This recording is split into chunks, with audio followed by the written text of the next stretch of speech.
de sepsis. Sí se ven las diapositivas, ¿verdad? Sí, doctora. Perfecto. Listo. A manera de introducción, bueno, mencionar que si bien gracias a los avances que han habido en los conocimientos de fisiopatología, donde se ha podido explicar y demostrar pues que la reacción que se provoca en un cuadro infeccioso es una respuesta compleja y va a ser también variable de acuerdo a las características del huésped, donde juegan un especial comportamiento los mecanismos proinflamatorios y antiinflamatorios. Es decir, tenemos acá una dualidad que pueden contribuir por un lado a la eliminación de la infección y la recuperación de los tejidos, pero por otro lado van a contribuir a la injuria de órganos e infecciones secundarias. Asimismo, reconocemos pues que la respuesta va a depender del patógeno causal, es decir, de la carga y de la virulencia de este, así como de las características propias, características genéticas que pueda tener el huésped, o de repente algunas enfermedades coexistentes que ya tenga el mismo.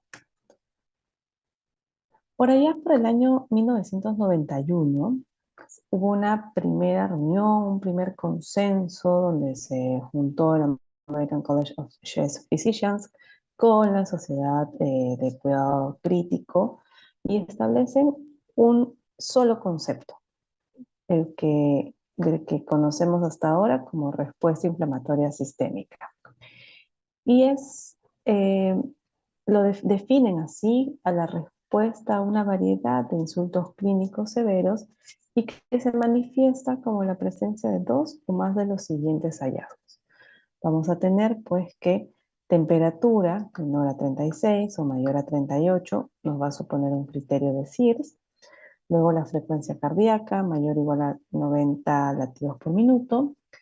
La frecuencia respiratoria mayor o igual a 20 por minuto y valores de PCO2 o valores de PCO2 menor de 32 milímetros de mercurio. Entonces vemos que acá comienza a aparecer ya un dato de laboratorio que tenemos que pedir para obtener este dato, pues un AGA.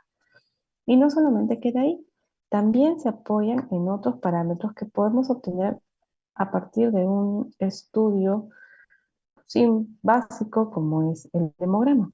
Y tenemos acá el recuento de leucocitos. Si encontramos más de 12.000, o si encontramos menos de 4.000, o si encontramos más del 10% de formas inmaduras, es decir, de abastonados o los neutrófilos encallados, pues vamos a sumar un punto más para este criterio de respuesta inflamatoria sistémica. Entonces vemos que desde los inicios en que se trata de definir los conceptos de sepsis a partir de la respuesta inflamatoria sistémica, el laboratorio tiene un rol importante. Asimismo, este consenso va a establecer que la sepsis conlleva otras patologías a partir de una continuidad de severidad clínica y fisiopatológica. Por ejemplo, si iniciamos el cuadro con un SIRS, con los criterios que ya hemos mencionado. Si al SIR le agregamos pues ya el diagnóstico de infección, vamos a tener la denominación de sepsis. Recordemos que la infección va a ser confirmada únicamente a partir de un cultivo positivo. Tenemos la evolución hacia una sepsis severa cuando veamos ya lesión de órgano. Y en el caso de que esta sepsis severa se agregue ya con hipotensión, con un síndrome, se agregue con hipotensión, vamos a llegar a un shock séptico, el cual inevitablemente muchas veces va a terminar llevando al paciente a un síndrome de disfunción multiorgánica, que es potencialmente fatal. Entonces, el ánimo de tener un consenso, de tener estandarizados los conceptos, fue también de proveer una herramienta o criterios diagnósticos claros que permitieran hacer el diagnóstico de sepsis de una manera precoz. Es así pues que los criterios de SIRS, si bien ayudaron inicialmente para el diagnóstico rápido, también fue ampliamente criticado porque son criterios muy amplios, ¿no? Muy sensibles, Y si uno va a una UCI, casi el 90% de los pacientes pues estarían cumpliendo con estos criterios. Eh, Tenemos pues que esta baja especificidad se va a atribuir pues, a que va a incluir una respuesta inflamatoria sistémica que puede ser de varios orígenes, no solamente a partir de un cuadro infeccioso. Puede ser a partir de, por ejemplo, cuadros como un infarto agudo del miocardio, una pancreatitis, quemaduras o procesos inflamatorios estériles. Pueden suponer tener criterios muy asociados al SIRS. Ya en el año 2001 hubo una nueva reunión de consenso, se juntaron nuevamente muchas sociedades de cuidado crítico, de medicina intensiva, la sociedad de tórax, de infecciones quirúrgicas, y se recomendó que las definiciones de sepsis severa y shock séptico deberían mantenerse. Asimismo, se recapituló una serie de parámetros que permitían sustentar una infección documentada o una sospecha de esta. Aparte de los criterios generales, criterios clínicos que vamos a presentar en la evaluación del paciente, comienza a considerarse también otros parámetros de laboratorio. Por ejemplo, acá aparece la hiperglicemia. Glucosa más de 110 en ausencia de diabetes. Luego, no pueden faltar los parámetros inflamatorios que ya habíamos mencionado, la leucocitosis, la leucopenia, la presencia de bandas. Acá comienza a aparecer un marcador, un tractante de fase aguda, la proteína C reactiva. Por encima de 2 veces la desviación estándar máxima sobre el valor normal. Luego tenemos otro marcador, la procalcitonina. Luego continuamos con parámetros hemodinámicos y para evaluar lo que es ya disfunción orgánica comienzan a aparecer nuevamente parámetros de laboratorio. El incremento de la creatinina, trastornos en la coagulación, trombocitopenia por debajo de 100.000, hiperbilirrubinemia por encima de 4 en lo que es bilirrubina total. Y ya un marcador interesante que comienza a ser utilizado ampliamente es aquel que me va a orientar a estimar el grado de perfusión tisular. Y este es el lactato. Si encuentro lactato por encima de 3, ya me puede suponer un dato adicional para considerar a mi potencial paciente con sepsis. Asimismo, se dio este simposio de MEINOF, que es un foro internacional de sepsis, y se definió como sepsis, se estableció esta definición, ¿no? Mucho más puntual, mucho más clara, donde menciona que la sepsis es una infección potencialmente mortal, que se produce cuando la respuesta del cuerpo a una infección ataca a sus propios tejidos y órganos. Entonces vemos que acá se le confiere ya otras características. Y a la vez también aplica una definición molecular. Es decir, las moléculas derivadas del huésped y de productos extraños de la infección convergen sobre los mecanismos moleculares que producen una activación desequilibrada de la inmunidad innata. Acá vamos a hablar de una tormenta inmunitaria, ¿no? Las moléculas extrañas y endógenas van a interactuar con receptores de reconocimiento de patógenos expresados sobre o en las células del sistema inmune del paciente.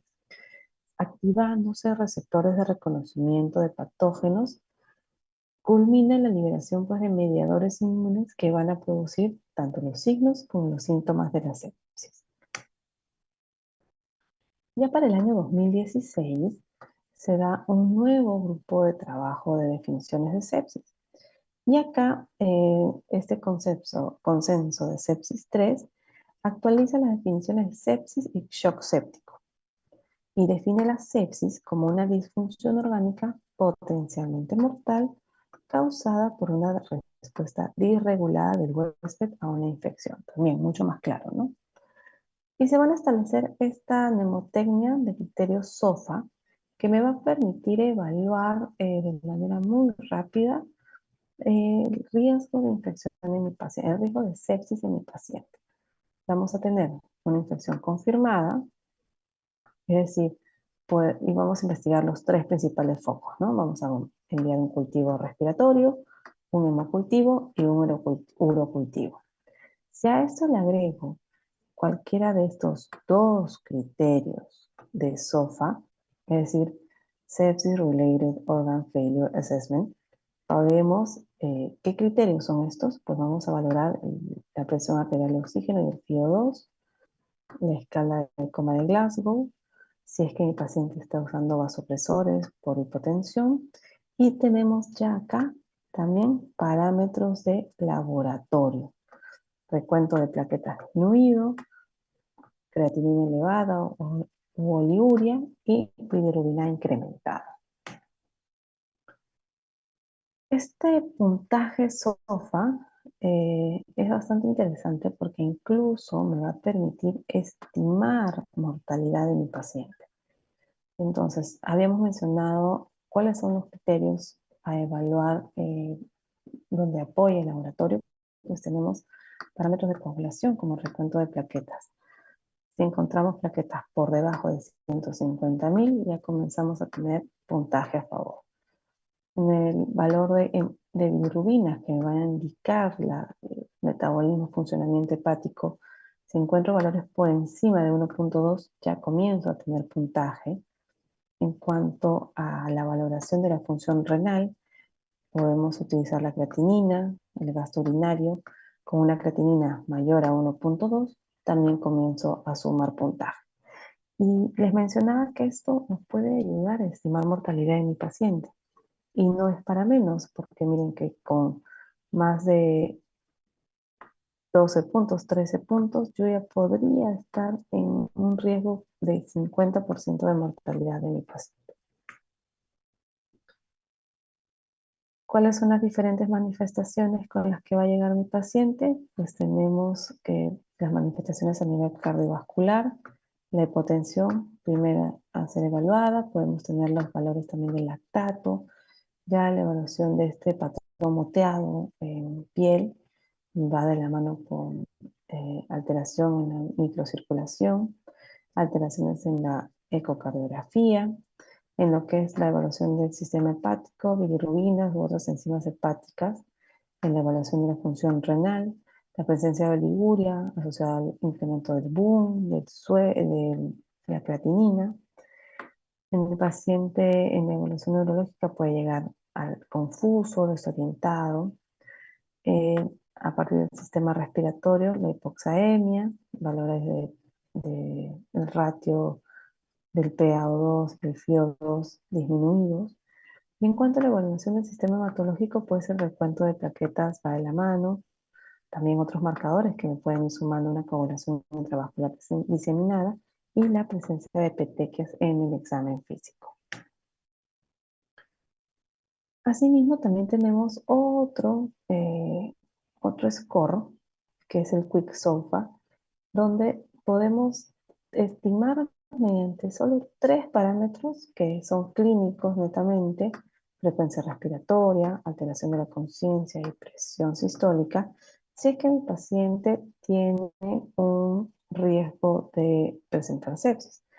De hecho, estos scores, ¿no?, están disponibles en aplicativos. Acá les he dejado un link donde, por ejemplo, si yo digo, mi paciente está en UCI, yo digo, no, todavía no está en UCI. ¿Tiene alteración de la conciencia? Sí, está confuso. Frecuencia respiratoria 30 y presión sistólica, vamos a poner 90. Y con este puntaje, ¿cuánto de Quick SOFA obtuvo? 3. Y con esto incluso el aplicativo me puede estimar el porcentaje de riesgo de un mal pronóstico y que sí es muy acertado, pues, considerar un diagnóstico de sepsis. El grupo de trabajo también definió lo que es shock séptico como una subcategoría de la sepsis en la que las alteraciones circulatorias y del metabolismo celular son lo suficientemente profundas como para aumentar considerablemente la mortalidad. Aquí ya estamos hablando de ligas mayores. Los criterios para el shock séptico pues van de la mano con hipotensión, requerimiento sostenido de vasopresores para mantener una presión arterial media por encima de 65 milímetros de mercurio, o un nivel de lactato mayor a 2 milimol litro. Eso asociado a mi diagnóstico previo de sepsis, ¿no? Todo en ausencia de hipovolemia. Existe también una diferencia entre la categoría anterior y la última definición, donde el cuadro o el estado de sepsis severa ya desaparece y nos quedamos solo con sepsis y con shock séptico. De hecho, acá hay un algoritmo que nos puede ayudar a identificar y valorar los pacientes desde el ingreso. Si es que sospechamos infección, inmediatamente hacemos el FLUXOFA. Si es que tengo sospecha de disfunción orgánica, rápidamente amplío con los criterios de SOFA. Si aún mantiene algún criterio, pues estoy frente a una sepsis. Y si a esto le sumo que requiere usar los supresores o tengo un lactato por encima de 2, pues estaría haciendo el diagnóstico de shock séptico. Y parte de la importancia de tener métodos diagnósticos tempranos y oportunos es porque se sabe que casi el riesgo de muerte por sepsis se incrementa hasta un 8% por cada hora que paso sin realizar un tratamiento correcto. Asimismo, se sabe que el 80% de las muertes por sepsis pudieron haber sido prevenidas si es que las diagnosticaba rápidamente y si es que daba un tratamiento rápido. Entonces está en nosotros poder tener esta agilidad para poder llegar a tener el diagnóstico y el tratamiento oportuno. El laboratorio no se quiere quedar atrás porque sabemos que obviamente somos una pieza fundamental. Todos los valores de los que hemos estado hablando son pruebas de emergencia, pruebas que ustedes van a requerir y tienen que exigir a sus laboratorios que se las entreguen en menos de una hora, porque justamente de eso depende la vida o muerte de su paciente. El laboratorio va a tener varias herramientas, pero es importante que ustedes las conozcan para que puedan usarlas de la mejor manera. Y no solamente pueden usar una, la idea es que puedan usar varias porque acá hay una sinergia en las características y en las bondades de cada prueba. Una de ellas tenemos la proteína C reactiva, ¿no? Esta PCR, que fue denominada así por su capacidad de precipitar el polisacárido C de Streptococcus pneumoniae en presencia de calcio, fue la primera proteína de fase aguda descrita y es un marcador muy sensible de inflamación y daño tisular. Es sintetizada principalmente en el hígado a respuesta de la interleuquina 6. Se encuentra en pequeñas cantidades, pero se sabe pues, que se incrementa asociada a procesos infecciosos, procesos inflamatorios, procesos traumáticos y procesos neoplásicos. Luego de un estímulo inflamatorio, la concentración de proteína C reactiva aumenta rápidamente. Es ahí donde tiene su valor principal. En las primeras 6 horas ya tiene un pico. En las primeras 6 horas comienza a incrementarse y tiene un pico a las 48 horas, el cual refleja la extensión de la lesión. Es decir, si yo logro corregir después de esas 48 horas, rápidamente también voy a ver una disminución hacia un estado basal, considerando con una vida media de 18 horas. Sin embargo, en los procesos inflamatorios crónicos, como hemos visto en artritis reumatoide, tuberculosis o neoplasias, este valor se va a mantener sostenidamente elevado. Luego tenemos otro marcador muy interesante que es la procalcitonina. Esta producción de procalcitonina durante los procesos inflamatorios va a ir de la mano con las endotoxinas bacterianas que son liberadas y asociadas a las citoquinas inflamatorias, pues aumenta a, a expensas del factor de necrosis tumoral. Vamos a tener más interleuquina 6 y también vamos a tener la elevación de la proteína C reactiva. Acá la procalcitonina da un pasito más adelante. ¿Por qué? Porque aumenta incluso más rápido, luego de 3 a 6 horas y tiene un pico máximo de 6 a 8 horas, con una vida media de 25 a 30 horas. Y a diferencia de la citoquina, la procalcitonina se eleva selectivamente en estados inflamatorios de origen bacteriano. esto sí, hay bastantes artículos que lo sustentan. Sin embargo, como es también parte de un componente inflamatorio a partir de citoquinas, pueden haber algunos falsos positivos que tenemos que tomar en consideración. Incrementa rápidamente, 3 a 6 horas, un pico, una vida media de 25 a 30 horas y el tratamiento efectivo rápidamente también remite.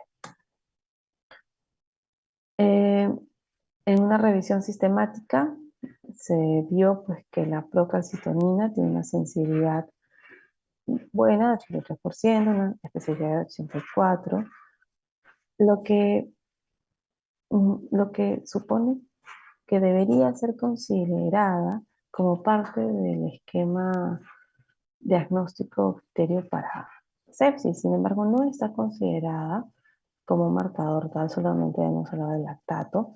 Sin embargo, por la experiencia de las unidades de cuidados intensivos, se puede decir que tiene un buen rendimiento diagnóstico y su utilidad en el abordaje inicial de sepsis o shock séptico es comparable con otras pruebas. Si es que ponemos en una línea de tiempo, pues tenemos que las primeras en aparecer van a ser sí o sí las interleuquinas, la 6, la 10, el factor de necrosis tumoral. Inmediatamente después vamos a tener a la procalcitonina, que ya le ganó en tiempo a la proteína C reactiva. Entonces, esta es una herramienta bastante útil. Luego tenemos el lactato, que es un metabolito de la glucosa producida por los tejidos corporales en condiciones de suministro insuficiente de oxígeno. En la sepsis hay cambios microvasculares y hemodinámicos que van a afectar la adecuada perfusión, entonces no va a haber una correcta oxigenación tisular. La deficiencia progresiva de este sustrato energético va a contribuir a alterar la función de los órganos. Y a mayor número de órganos en disfunción, peor pues es el pronóstico asociado a la sepsis. La concentración de lactato en sangre en pacientes que no presentan alteraciones debe ser menor de 1, menor de 1,5. Sin embargo, cuando encontramos ya valores por encima de 2, estamos haciendo la definición de shock séptico. Incluso existen dispositivos point of care que permiten una determinación en la cama del paciente, en las unidades de cuidados intensivos sin mucho traslado de muestra, requiere sangre total y en solo 13 segundos podemos tener ya el valor.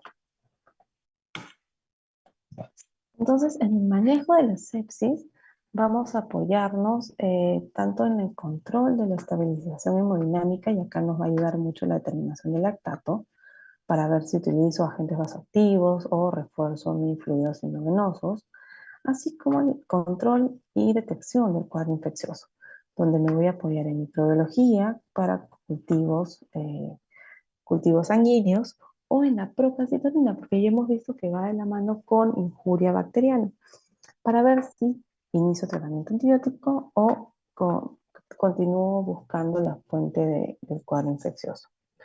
Hoy en día se recomienda la utilización conjunta de estos biomarcadores diagnósticos y a la cabeza esta unión es la más utilizada, procalcitonina-lactato, ya que aumenta la especificidad y el rendimiento pronóstico, es decir, tienen esta sinergia de biomarcadores. Y ello ocurre especialmente en los grupos de pacientes donde sus manifestaciones clínicas pues, son menos sugerentes y son más vulnerables, como pueden ser los ancianos, que no me hacen fiebre, no les duele, no, o sea, mantienen de repente valores de presión baja, y también pacientes inmunodeprimidos que tienen por ahí recuentos enmascarados de leucocitos por debajo de lo normal, pacientes con enfermedad renal, donde voy a ver ya una injuria en este órgano que me puede enmascarar una afectación colateral.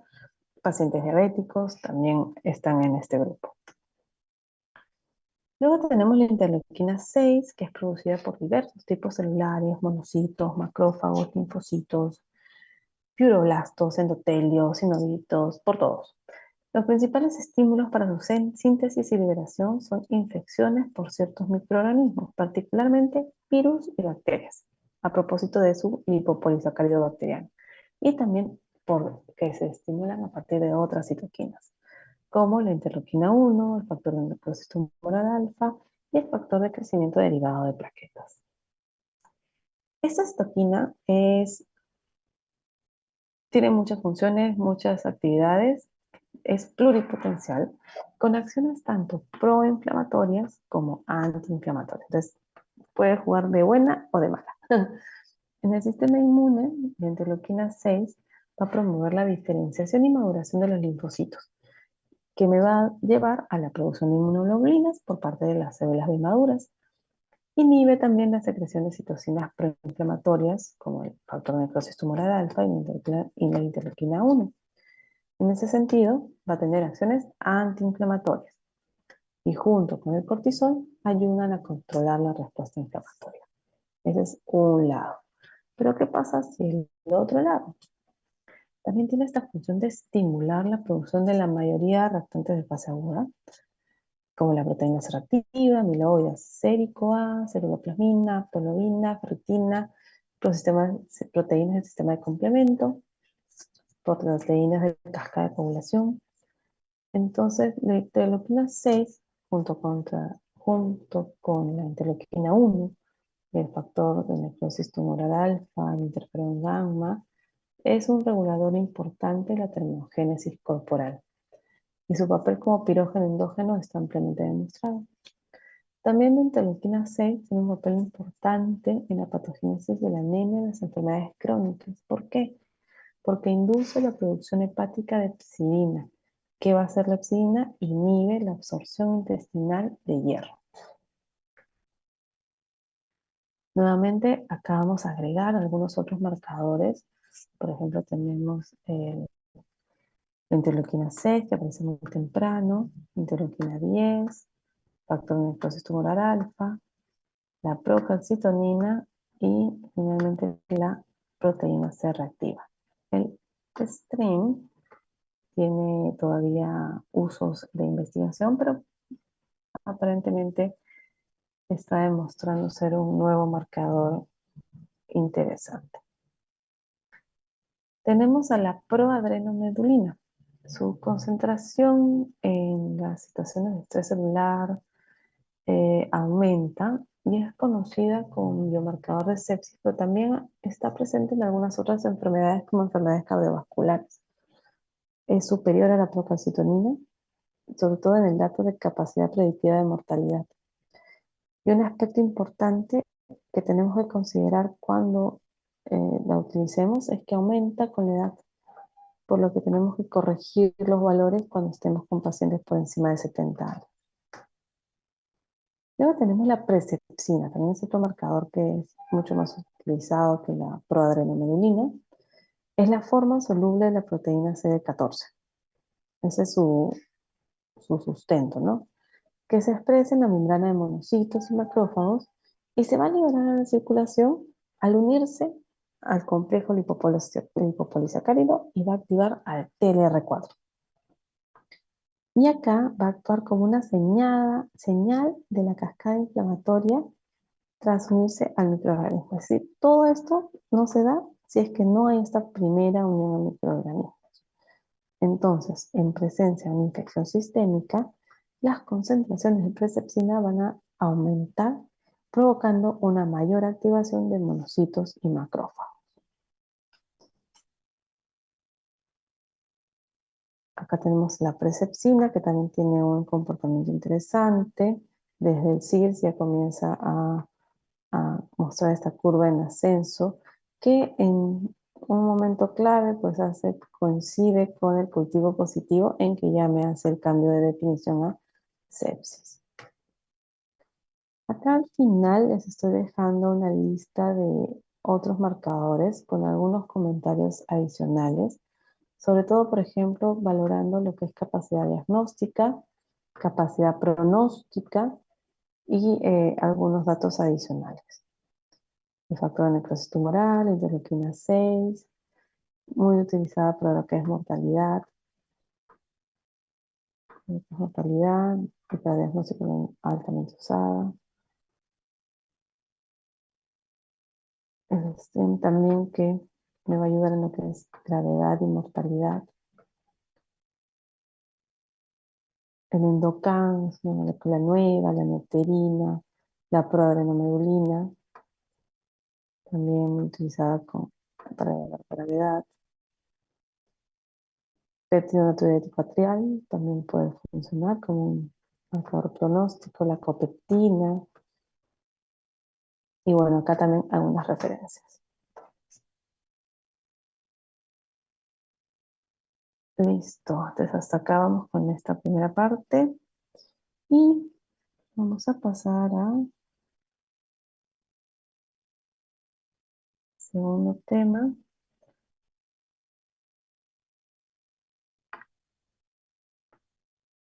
¿Cuándo fue que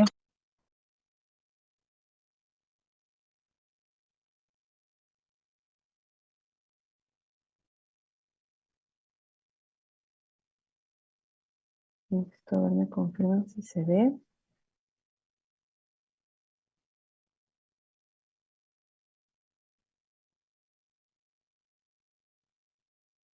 ¿Sí? ¿Se logra ver la sí se ve? diapositiva? Perfecto. Entonces vamos con nuestro tema número 2 del día de hoy, en relación a marcadores tumorales o marcadores oncológicos. ¿Cuál es la definición de estos? Pues son moléculas, generalmente son glucoproteínas, producidas por células tumorales o por el propio organismo en reacción al tumor, a la presencia del tumor, cuya presencia puede ser detectada tanto en el suero como en diferentes líquidos biológicos y que me va a reflejar el crecimiento de la actividad tumoral y me va a permitir conocer pues, la presencia, la evolución y la respuesta terapéutica de un tumor maligno. Los marcadores tumorales se van a comportar como indicadores o señales a distancia de la presencia de una neoplasia. Lamentablemente, no son específicos de las neoplasias y pueden encontrarse concentraciones apreciables en un gran número de situaciones fisiológicas o no patológicas, no tumorales. Por ello, un primer dato a tomar en consideración es que cómo se da el cambio cuantitativo en el tiempo. Y es una señal de alarma cuando existen estos incrementos anormales en las concentraciones de los mismos. Si bien los marcadores tumorales pues, nos deberían ayudar en el diagnóstico y seguimiento de pacientes con cáncer, de manera ideal pues deberían ser útiles para detectar precozmente, para hacer pronóstico, pretratamiento, seguimiento, recurrencias, con una elevada sensibilidad, elevada especificidad, valor predictivo positivo, órganos específicos, tumores específicos. Eso es en el mundo ideal. Pero en el mundo real, en la práctica diaria, son poco específicos. Pueden aumentar en diferentes tumores, en procesos benignos incluso, por lo que son poco sensibles en estados iniciales de la enfermedad. Este es un dato súper importante. Son poco sensibles en estados iniciales. Entonces, su principal aplicación va a radicar en el seguimiento de los pacientes, tanto para detectar una recidiva temprana como para evaluar efectividad de tratamiento. Tenemos algunas clasificaciones, aquellos que tienen buena especificidad y buena sensibilidad, que si bien pueden ser detectados en situaciones fisiológicas, en ausencia de estas, si es que las descartamos o porque encontramos incrementos importantes, casi siempre va a estar asociado a un tumor maligno. Por ejemplo, en este caso tenemos la beta-HCG, que ya sabemos que se va a asociar a una situación fisiológica, pero si la descartamos y por el contrario encontramos incrementos importantes, pues vamos a estar pensando en una enfermedad trofoblástica. Asimismo, la calcitonina. En el caso de aquellos que tienen una sensibilidad y una especificidad variable, eh, tenemos aquellos que para los estadios iniciales pues, tienen sensibilidad y especificidad muy baja, pero que en estados avanzados ya las concentraciones casi me permiten asegurar que se trata de un tumor maligno. Es decir, solo van a salir en estados avanzados. Aquí puede ser, por ejemplo, la mayoría de ellos, el PSA, antígeno prostático específico, el alfa-feto, el carcinoma embrionario, el CA15, el CA15-3, el enlace neuronal específica, entre otros. Y aquellos con una especificidad muy, muy baja, va a depender pues de que incluso en fases avanzadas de la enfermedad no me va a ayudar a encontrar de una manera muy específica a qué tumor va a estar asociado. Acá vamos a tener a la deshidrogenasa láctica, algunos antígenos asociados a citoqueratinas, como el cifra 21. Unas consideraciones especiales, y así, estos tres criterios son los que tienen que memorizar siempre o tienen que tomar en consideración siempre que utilicen un marcador tumoral. Ante la detección de un valor elevado de cualquier marcador, es necesario discriminar si es que dicha elevación es debida o no a la presencia de un tumor. Entonces vamos a tomar en consideración tres criterios. El primero, en cuánto valor encontré ese marcador tumoral. Voy a descartar una patología benigna y tengo que hacer un control evolutivo en el tiempo. En cuanto a la concentración sérica, por regla general, las concentraciones séricas de la mayoría de los marcadores que se pueden observar en ausencia de neoplasia suelen ser moderados. Entonces hasta ahí ya tenemos un secretito, ¿no? En cuadros benignos, los valores pueden estar elevados, pero no tanto. Y en cualquier caso, muy inferiores a los que vamos a encontrar pues, en pacientes con metástasis. Cuanto mayor sea la concentración de este marcador tumoral, mayor es la probabilidad de que se trate de un tumor maligno. Por ejemplo, en, el antígeno carcinoma embrionario, si su valor de esperado es menor de 3, pero encuentro ya 20, estoy hablando de casi 7 veces el valor normal, valor de referencia. Entonces aquí ya algo huele mal. Asimismo, con el CA125, si su valor es por debajo de 46, encuentro 500, estoy hablando de casi 10 veces el valor. Entonces también ya eso no pinta tan bien. El segundo criterio era descartar una patología benigna. Y acá tenemos dos ejemplos clarísimos: las hepatopatías crónicas y la insuficiencia renal. Estos dos cuadros son las principales causas de falsos incrementos que solo llegan a ser moderados en los marcadores tumorales.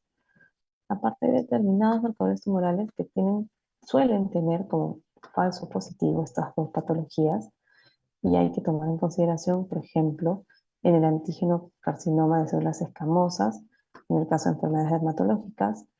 En el caso de colistasis voy a encontrar un incremento del CA19-9, y en el caso de la presencia de derrames, el CA125, voy a encontrar incremento. Luego tenemos como tercer criterio el control evolutivo, es decir, el hallazgo de concentraciones elevadas de cualquier marcador de forma aislada tiene un valor limitado, o sea, 1 es ningún. Es necesario realizar 2 o 3 determinaciones seriadas con un intervalo superior a la semivida plasmática del marcador, es decir, el tiempo que va a tardar la sustancia en descender a su concentración a la mitad. Y estudiar estos resultados en conjunto. Para hacerlo más clara, en general debe transcurrir un plazo mínimo de 15 días entre una medición y otra. Y los incrementos que vamos a considerarlos como una llamada de atención son aquellos que superan el 20% para que los consideremos significativos.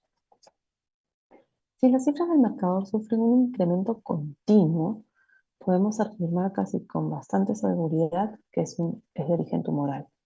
Sin embargo, si los valores no se modifican o incluso tienden a descender, tenemos que buscar otra causa. Y eso es lo que sucede y que se ha encontrado con los valores del carcinoma embrionario. Por ejemplo, una primera detección, uy, la encuentro alta. Pero acá antes de decirle a mi paciente que tiene un cuadro tumoral, tengo que descartar una afección benigna. Y acá puede ser la hepatopatía, que incluso presenta valores más altos. Pero ¿qué es lo que pasa en un cuadro ya tumoral? Esto mantiene una evolución ascendente. Entonces, esto es lo que diferencia, ¿no? El control evolutivo. Y habíamos mencionado, por ejemplo, el antígeno carcinoma embrionario lo podemos encontrar positivo en diferentes tumores de diferentes orígenes, a nivel del sistema nervioso central, del sistema pulmonar, a nivel de vesícula, a nivel de otorrino, tiroideo, mama, estómago, páncreas, y seguimos. Riñón, colon, vejiga, ovario, cervix. O sea, no lo vamos a utilizar para hacer un diagnóstico. El antígeno porcino embrionario es una glicoproteína de origen fetal y su principal aplicación clínica, ¿cuál es? Vigilancia del cáncer gastrointestinal, principalmente de quién? Del cáncer de colon. Suele estar pues aumentado en los casos de metástasis a nivel hepático.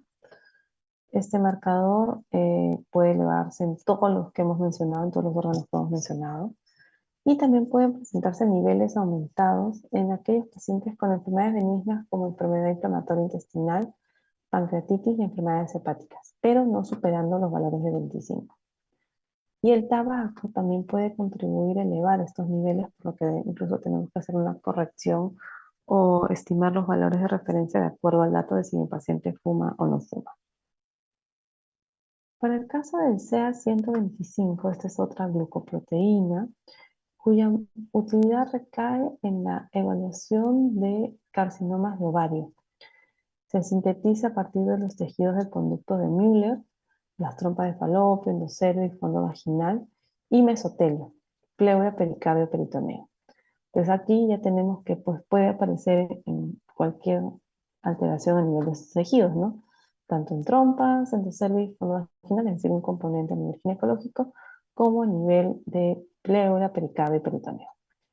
También puede estar elevado en patologías benignas como insuficiencia renal y ya hemos mencionado pues causas ginecológicas, ¿no? En el caso de una neoplasia ovárica vamos a encontrar valores muy incrementados, valores por encima de 900 si mi valor de referencia es 35, va a tener un 90% de especificidad. Las variaciones en los valores de este marcador me van a aportar información en cuanto a la respuesta de tratamiento, por lo que es de vigilancia. Y también para la evaluación de la aparición de recidivas, por lo que también ayuda en pronóstico. El antígeno prostático específico es una enzima producida por las células epiteliales prostáticas y secretadas al líquido seminal, ¿no? Tiene esta acción fluidificante. Tiene una alta especificidad de patología prostática. Ojo, patología prostática, no hemos dicho benigna ni maligna, siendo su límite de referencia de 4. ¿Cuál es el dato acá importante? Pues que la velocidad de incremento del PSA de un 0,75 nanogramos mililitro en un año ya lo debemos considerar anormal, este dato. Más de 0,75 al año, levantamos banderita roja. Sin embargo, podemos encontrar incrementos benignos en la hipertrofia prostática benigna y en la prostatitis. Asimismo, va a aumentar con la edad, por lo que su aumento, si bien puede indicar una extensión tumoral, para la interpretación hay que tener presente la edad del paciente.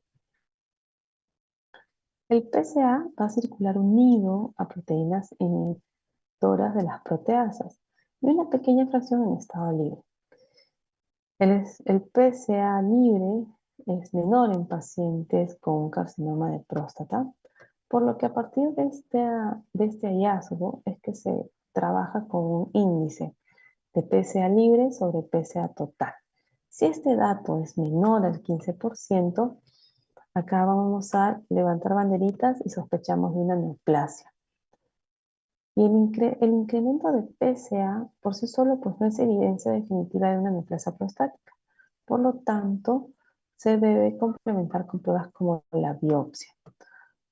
Por lo que niveles de PSA han demostrado ser útiles para supervisar la eficacia del tratamiento, controlar recaídas, y ya que su incremento tras la normalización con el tratamiento implica una recurrencia o propagación. Luego tenemos al CA15-3. Esta es una glucoproteína que nos va a ayudar en el control del tratamiento de cáncer de mama. sobre todo ya en la forma avanzada o forma metastásica. Puede estar elevado en otras lesiones ginecológicas como cáncer de ovario, patologías benignas también de mama o de ovario, embarazo, lactancia.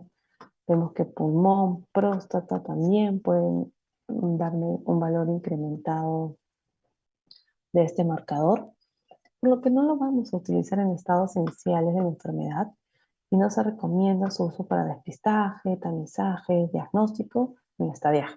Solamente es para control de tratamiento en estados avanzados. El CA19-9 también es sintetizada por diversos epitelios, pero va más orientada a neoplasias gastrointestinales, entre ellas el carcinoma pancreático. Lo podemos encontrar en tumores biliares, gástricos, colon, hígado, ovario, endometrio común, urotelio, y también en procesos benignos. Hepatitis, cirrosis, uroquistes, hasta asma, tuberculosis. Pero valores por encima de 1000 van a tener un valor predictivo superior al 98%. Entonces vemos acá también que el dato cuantitativo, el dato eh, muy superior al valor de referencia, pues también supone un hallazgo de riesgo. En el caso de la alfa-fetoproteína, tenemos que es una proteína oncofetal, muy similar a la albúmina, en condiciones normales, sintetizada en el saco vitelino, luego en el hígado fetal y luego queda en el líquido amniótico.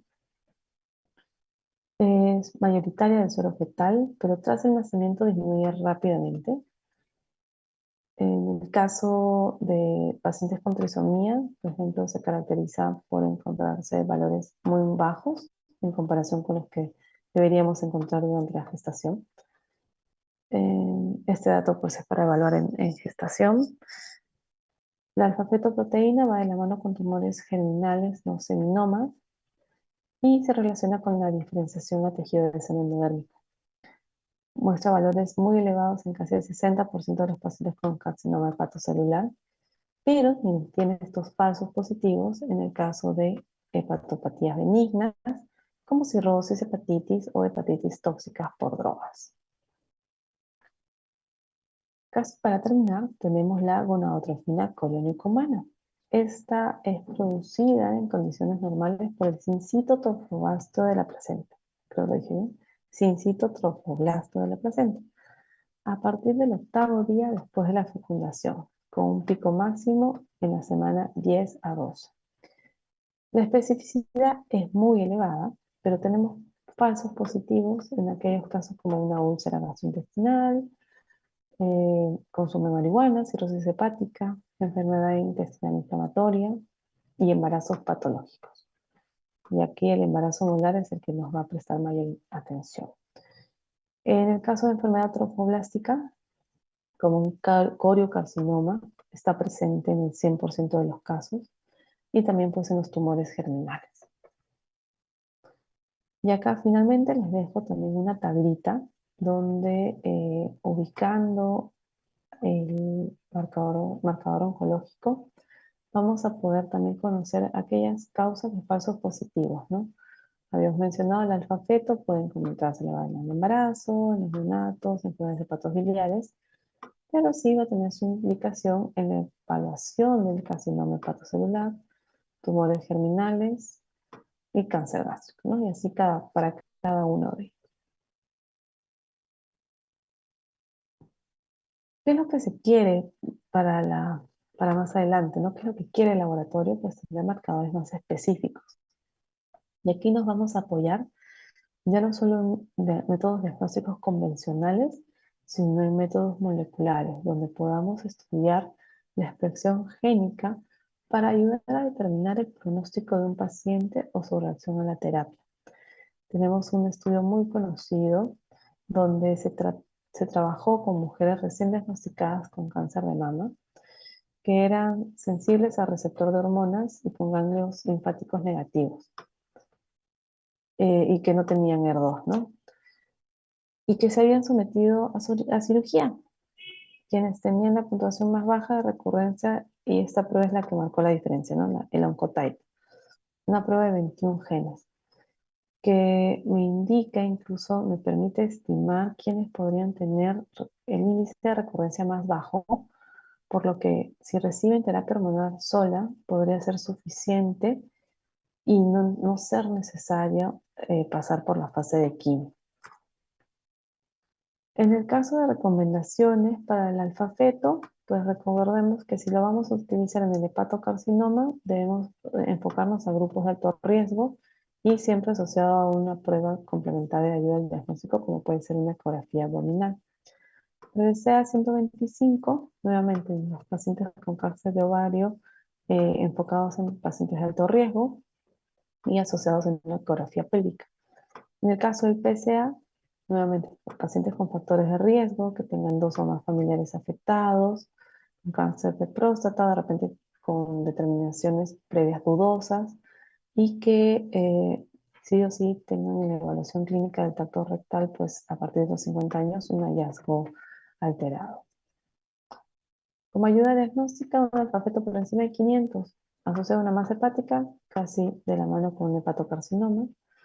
En el caso de algunos cirujanos que lo quieran utilizar como preoperatorio, no está recomendado porque no debería influir en el manejo quirúrgico, pero sí en el manejo posoperatorio. Me va a ayudar en la monitorización, por ejemplo, en el cáncer de ovario, ya que puede dar datos rápidos de enfermedad residual y permitir también establecer terapias adyuvantes. Y acá también la manera de resumen, pero ahora vamos asociados a la patología. Por ejemplo, en un cáncer de páncreas, ¿cuál es el que debo pensar? En el CA19-9, en un colorectal, en el cáncer embrionario, en el hepatocelular, el alfa-feto, y así sucesivamente. Muy bien. Listo. Hemos hecho casi una hora exacta. Les estoy pasando el día de mañana las diapositivas y la grabación. Buenas noches, que estén bien. Gracias, doctora. Buenas noches. Gracias, doctora. Gracias. Chao, chao.